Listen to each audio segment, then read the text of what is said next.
नमस्कार साथियों, उत्तराखंड मुक्त विश्वविद्यालय का कम्युनिटी रेडियो हेलो हल्द्वानी आप लोग सुन रहे हैं और आज हमारे साथ स्टूडियो में मौजूद हैं उत्तराखंड मुक्त विश्वविद्यालय के स्पेशल एजुकेशन में assistant professor doctor Rakesh Sharma, जो कि विशेष शिक्षा यानी कि स्पेशल एजुकेशन के क्षेत्र में काम करते हैं और श्रवण बाधित बच्चों के बारे में गहरा अनुभव रखते हैं। सर, आपका बहुत बहुत स्वागत है। धन्यवाद मैडम। नमस्कार सभी को। जी सर, आज हम किस विषय पर बात करेंगे? आज हम बात करेंगे श्रवण बाधित यानी हेयरिंग इम्पायरमेंट बच्चों पर। वो बच्चे जो सुन नहीं सकते पर दुनिया में बहुत कुछ कर सकते हैं और हम इसे खामोश आवाजें और बुलंद सपने भी कह सकते हैं। जी, तो सर सबसे पहले आप ये बताइए कि श्रवण बाधिता यानी कि हियरिंग इम्पेयरमेंट जो है ये क्या होता है? श्रवण बाधित का मतलब होता है सुनने की क्षमता में कमी।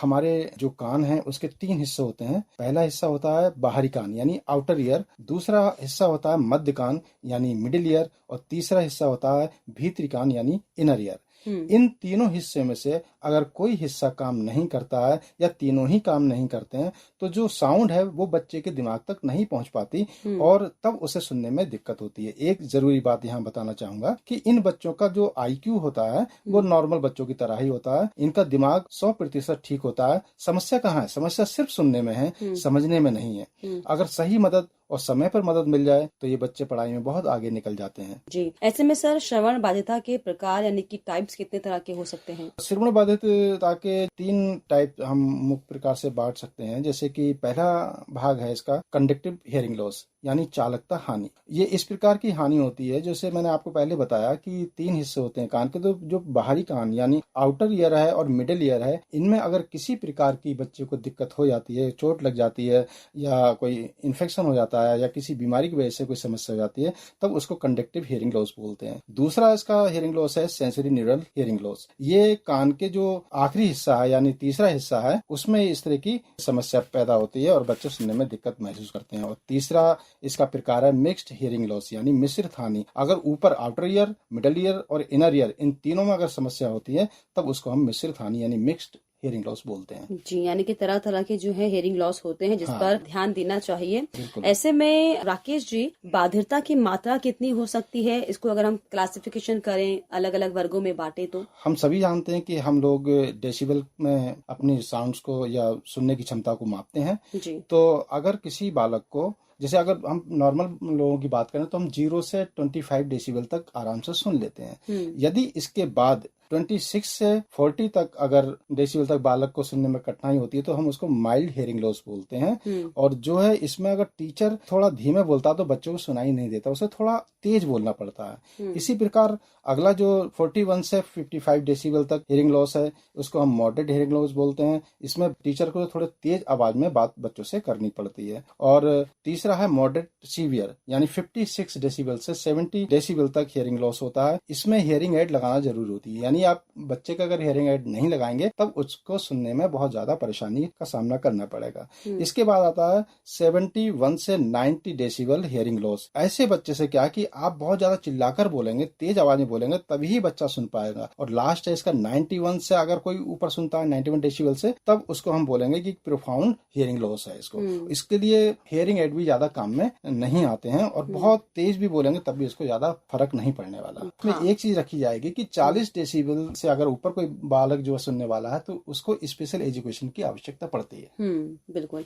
ऐसे में सर टीचर क्लास में इन बच्चों को कैसे पहचानेंगे? इन बच्चों को पहचानना बड़ा आसान है। जब क्लास में अगर टीचर इनको कुछ प्रश्न पूछता है तो बच्चे उससे बार बार क्या करके पूछते हैं कि क्या आपने कहा, यानी क्या उसके डिक्शनरी में ज्यादा होता है और वो बालक ब्लैक बोर्ड के ज्यादा नजदीक बैठना चाहता है। टीचर का मुंह घूर कर देखता है, उसकी लिप रीडिंग करने का प्रयास करता है और इनको कंफ्यूजन होता है पापा और बाबा में। वो पापा बाबा सही से समझ नहीं पाते हैं, फर्क नहीं कर पाते। और एक पहचान इनकी है कि ये अकेले रहना पसंद करते हैं, ग्रुप में रहना पसंद नहीं करते हैं, ग्रुप में बोलना पसंद नहीं करते हैं। ऐसे में ये बाधिरता जो है ये क्यों होती है? इसके क्या कॉजेज हैं, क्या कारण है? बाधिरता के 2 कारण हैं सामान्यतः। एक तो है समय के आधार पर, यानी अगर बालक जो है 3 साल तक है और उसमें हम ये मानते हैं कि 3 साल तक ज्यादा भाषा विकास बालक का नहीं हो पाता है और इस दौरान अगर बालक को कोई चोट या बीमारी की वजह से श्रवण हानि हो जाती है तब उसका भाषा विकास नहीं हो पाएगा। और एक होता है कि 3 साल के बाद अगर बच्चे का भाषा विकास हो गया है, बच्चा जो है इस दौरान 3 साल के बाद अगर किसी चोट की वजह से या किसी बीमारी की वजह से या कान में किसी हिस्से में खराबी की वजह से अगर वो सुनने में उसको दिक्कत होती है, तब उसका भाषा विकास तो प्रभावित नहीं होगा, पर सुनने में उसको समस्या होगी। तो इसी तरह से कारण के आधार पर भी होता है। बच्चे के जन्म से पहले यानी प्रीनेटल, और बच्चे के जन्म के समय यानी नेटल, और बच्चे के जन्म के बाद यानी पोस्टनेटल भी कारण बन सकता है। जैसे अगर प्रीनेटल की हम बात करें तो अगर माता को, अगर बालक गर्भ में है, माता को अगर रुबेला खसरा हो जाता है, गलत दवा अगर वो प्रयोग कर लेती है, एक्सरे ज्यादा कराती है, तब ये समस्या हो सकती है। और जन्म के समय बच्चे का अगर वजन कम है, उसमें ऑक्सीजन की कमी हो गई है, या जो दाइयां होती हैं उनसे कोई लापरवाही हो गई है, तब भी बच्चों को श्रवण बधिरता हो सकती है। और जन्म के बाद कान में चोट लग जाए, या इन्फेक्शन हो जाए, तेज आवाज है, या बीमारी है, इस किसी प्रकार का एक्सीडेंट है, तब भी हेयरिंग लॉस हो सकता है। और इन सारे केसेस में इन बच्चों को शिक्षा कैसे दी जाए, भी बड़ा सवाल। शिक्षा देना एक चुनौतीपूर्ण कार्य है, और सामान्य बच्चों को तो हम सभी दे देते हैं, लेकिन ऐसे बच्चे जो श्रवण बाधित हैं उनको शिक्षा किस प्रकार दी जाए। हालांकि हमारी शिक्षा व्यवस्था में आजकल इंक्लूजन का ज्यादा जोर दिया जा रहा है कि सारे बच्चों को एक ही क्लास में पढ़ाया जाए। पहले होता ये था कि जो स्पेशल बच्चे होते थे इनको अलग स्कूल में पढ़ाया जाता था, लेकिन आज के समय में इंक्लूजन एजुकेशन की हम बात करते हैं कि यानी चाहे वो सामान्य बच्चे हों या दिव्यांग बालक हों, इनको हम एक ही कक्षा में एक ही पाठ्यक्रम के द्वारा और एक ही अध्यापक के द्वारा पढ़ाएंगे। लेकिन जब हमारी क्लास में अगर ऐसे श्रवण बाधित बालक होते हैं तो हम इनको मौखिक श्रवण यानी ओरल मेथड से पढ़ाते हैं, और लेकिन उससे पहले देख लेते हैं कि इनके कान में हियरिंग एड लगी है या नहीं लगी है।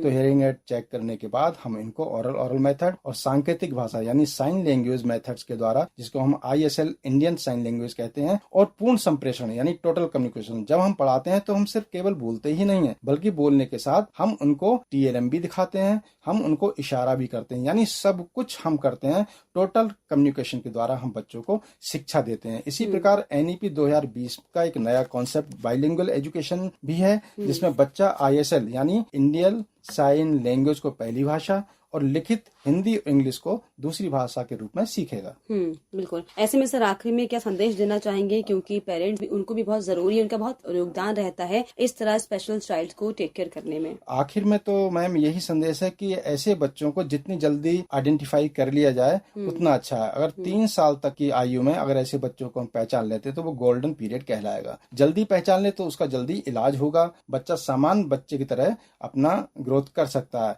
और याद रखिए, ये बच्चे सुन तो नहीं सकते, पर ऐसे बच्चों के सपने बहुत बड़े होते हैं। तो हमारा काम है कि हम ऐसे बच्चों के सपने भी दिखाएं और उन सपनों को पूरा करने में उनका साथ भी दें। जी बिल्कुल, वाकई बहुत बहुत शुक्रिया आपका राकेश जी, क्योंकि आपने बाधिरता के तमाम अलग अलग प्रकार बताए, कैसे उनसे निपटा जाए ये बताया, कैसे उन्हें पहचाना जाए ये बताया, और साथ ही ये भी बताया कि टीचर्स को, पेरेंट्स को कैसे जो है उन्हें डील करना चाहिए, जो कि बहुत जरूरी है आज के समय में। बहुत शुक्रिया डॉक्टर राकेश जी, आपने अपने इस स्पेशल सब्जेक्ट पर बच्चों को, श्रोतागणों को हेल्प की चीजों को समझने में। धन्यवाद मैडम। और आपने आज बहुत ही अच्छा कार्य किया, एक पुण्य का कार्य। अगर हम विशेष बच्चों की बात करते हैं तो एक तरह से हम अपना ड्यूटी तो कर ही रहे हैं, लेकिन ऐसे बच्चों के बारे में अगर हम जानकारी देते हैं और इन बच्चों को कुछ लाभ होता है तो हमें पुण्य भी मिलता है। तो हम दोनों कार्य एक साथ करेंगे, हम पढ़ाएंगे भी, शिक्षा भी देंगे और पुण्य का काम भी करेंगे। आपका भी बहुत बहुत धन्यवाद मैम। बहुत शुक्रिया सर। और आप हमें रेडियो के जरिए भी जो है कनेक्ट कर हमारी बातों को, हमारे विचारों को